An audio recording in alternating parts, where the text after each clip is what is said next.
আমাদের জিন্দেগির প্রতি মুহূর্ত, প্রতি ঘন্টা, প্রতি মিনিট দামি।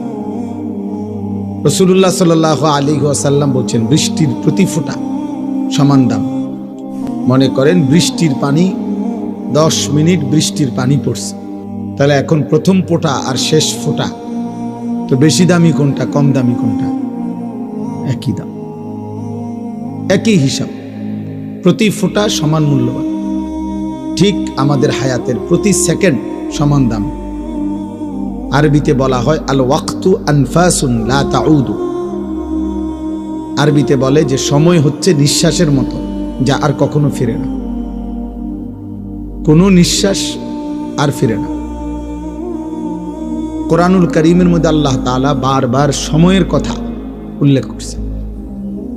বিশেষ করে আল্লাহ বলেন, ওয়াহুয়াল্লাযী জাআলাল লাইলা ওয়ান নাহারা খিলফাতান লিমান আরাদা আন ইয়াযাক্কারা আও আরাদা শুকুরা।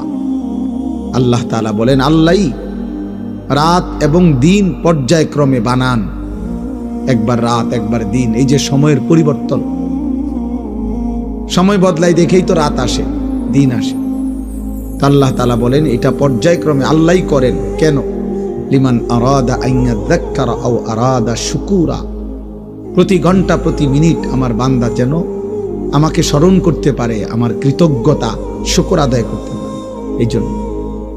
এজন্য কোনো মুহূর্তেই ফালতু না। এটা আমার বেহুদা টাইম না, বেহুদা কোনো টাইম নেই।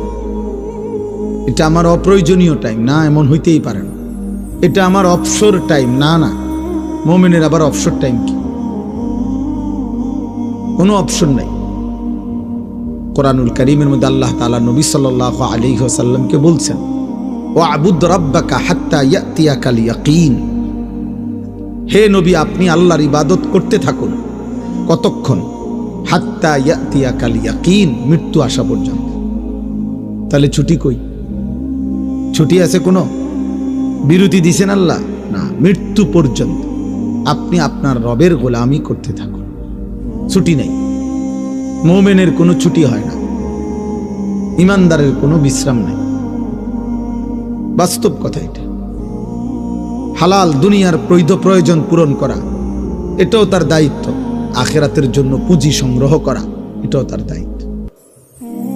ব্যবসা আমার ব্যস্ততারই অংশ, চাকরি আমার ব্যস্ততারই অংশ, বউ বাচ্চার সংসার আমার ব্যস্ততারই অংশ।